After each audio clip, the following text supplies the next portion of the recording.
So this is the Financial 15 part of this segment of the weekly webinar. And if you haven't done so already, please hit the like, subscribe, and notification buttons so you always get notification when these new videos are posted. And we do break it up from the weekly webinars, and we break it down to these Financial 15s, which are shorter segments. But we're going to have 3 segments here of this Financial 15. And it is financial education for college students and young adults. So as I told you earlier, this really inspired me from, I was asked to speak at a local college for my where my kids attend as part of the Phi Theta Kappa honors program. They wanted a presentation about financial literacy. So I put it together over the weekend, and I was really inspired. I was inspired by some of the information I pulled from the internet, and I had a chance to work with some of the AI tools. That was very cool and a lot of fun. And surprisingly, some of the math was wrong, but I was mostly inspired by the interaction of the kids and, just the really good questions and comments. So I thought that I would share that with you folks. Now, I know that you folks watching this live may be way beyond this, but you can share this with your children, grandchildren, people close to you, and folks on the internet. Hopefully you'll find this and gain something from it. So let me get started here. So this is financial education for college students and young adults, and we're going to talk about fundamentals. And this week, in this segment here, we're going to talk about banking, specifically deposits, checking accounts, savings accounts, and debt. And then in our next segment, part 2, we're going to talk about growth, and we're going to talk about investments and stocks, bonds, exchange-traded funds, mutual funds. I'm sorry, we're not going to talk about bonds and exchange-traded funds and mutual funds in part 2. We're going to talk about that in part 3. And also in part 3, I'm going to share with you some key items, or what I call critical items, that you should be paying attention to help things, help your situation as you're learning how to save, invest, and maybe save some money. All right, so let's talk about banking first. So banking is important. Banking has evolved quite a bit, since I worked at a bank, and I was a financial advisor at a bank for many years. But, I don't go into the bank much. Most people don't go into the bank anymore, and certainly the younger generation. So I'm talking to young adults who are 18, 19, 20 years old, maybe a little bit older than that, into their early 20s.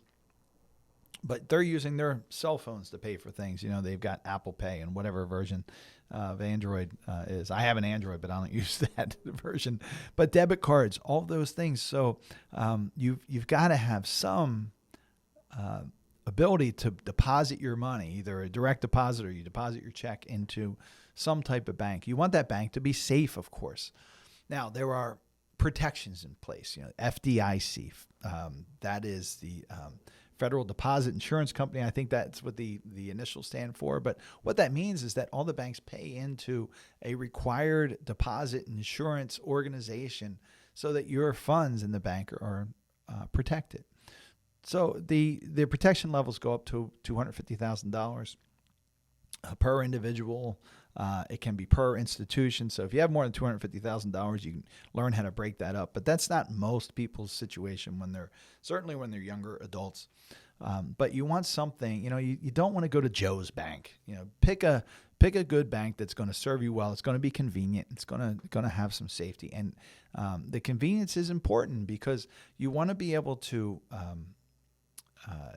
do what you want to do with your banking relationship, not have too many limitations.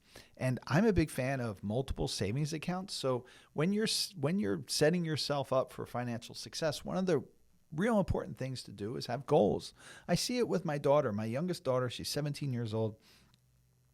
I'm going to talk about this in a second, but until recently, she used something called Greenlight. And that's not an endorsement. I'm not recommending that you use this at all, but it was something that we chose for her to use. And there's a reason we don't use it anymore. But one of the things that she was able to do was split things up. She's saving for some time in Florida. She's saving for a trip.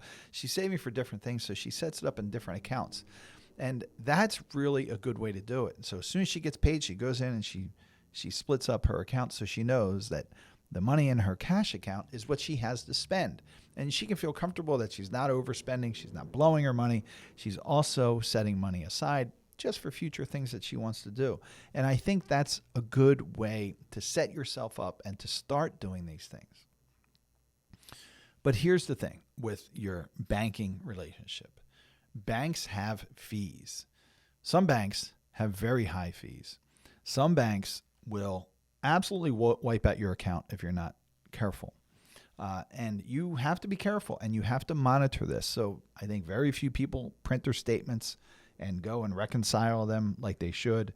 But you should be looking every day or often on your bank relationship online. Check your bank relationship. Make sure that you don't see any charges that you shouldn't be seeing, including bank charges. It's not just, somebody in a different country or a different part of the country ordering something that you didn't order. Make sure the bank isn't hitting you with a $35 fee, because suddenly those $35 fees can just eat up your account.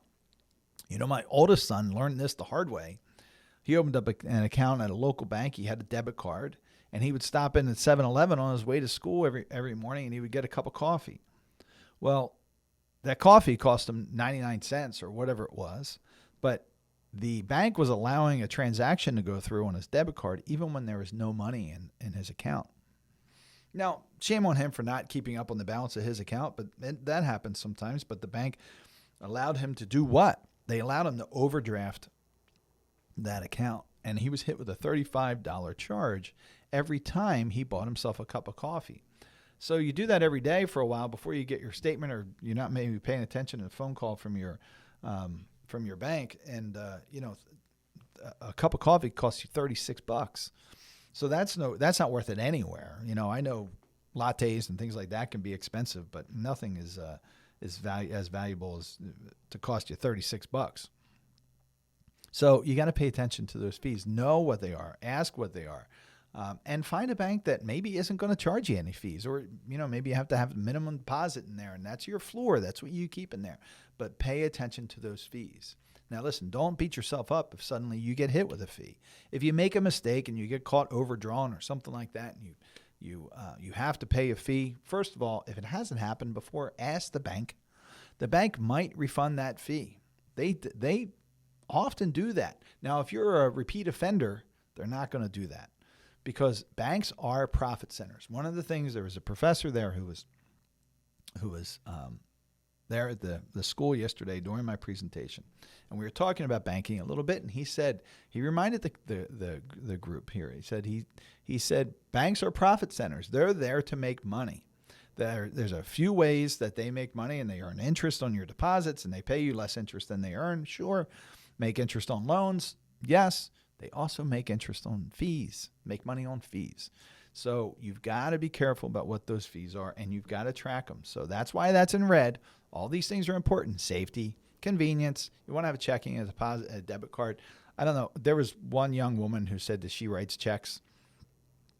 I jokingly said, I hope you don't do it at the grocery store, because we've all been behind the person who writes out the checks in the grocery store. No offense if that's you listening right now.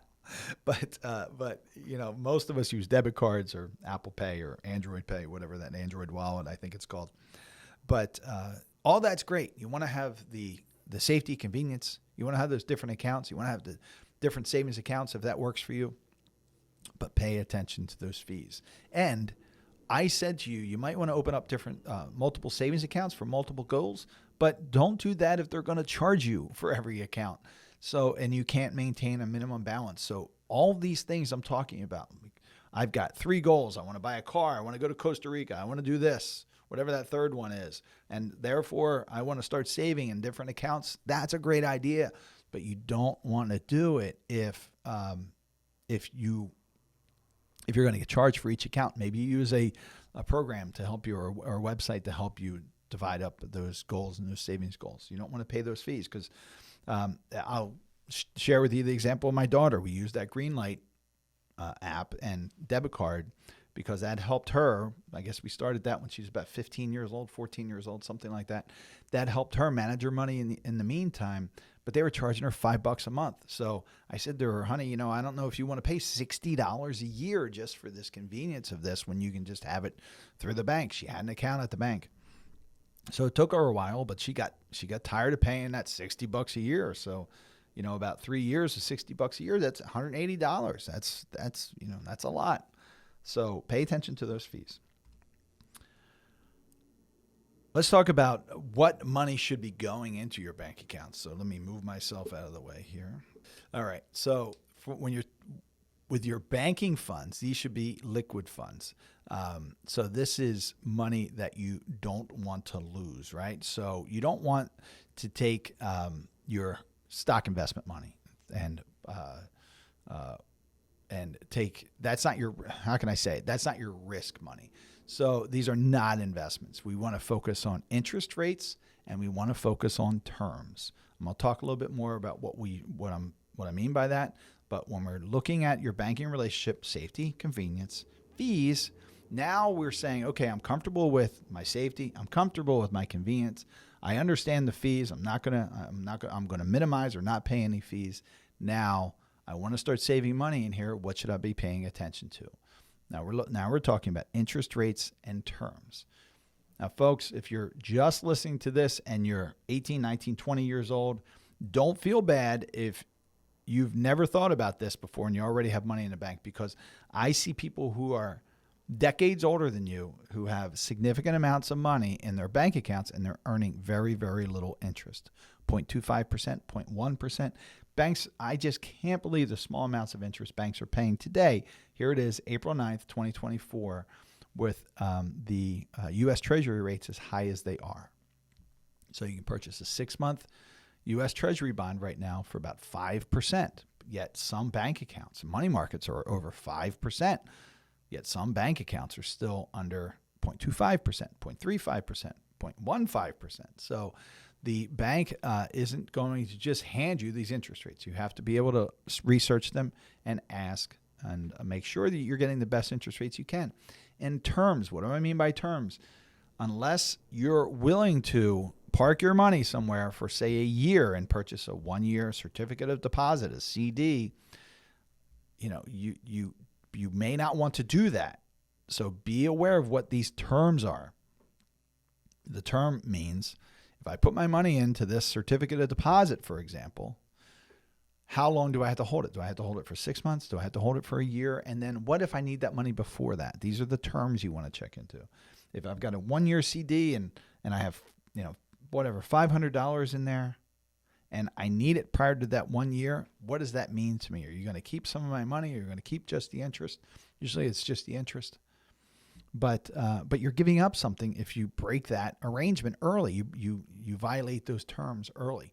Loans, also very important. What's the interest rate and what are the terms?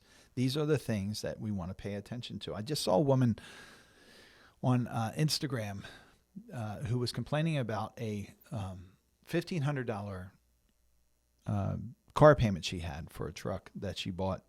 Maybe you saw this, and it was something like $85,000 when she bought it. So first of all, holy cow. It turned out she had a 10% interest rate over 7 years.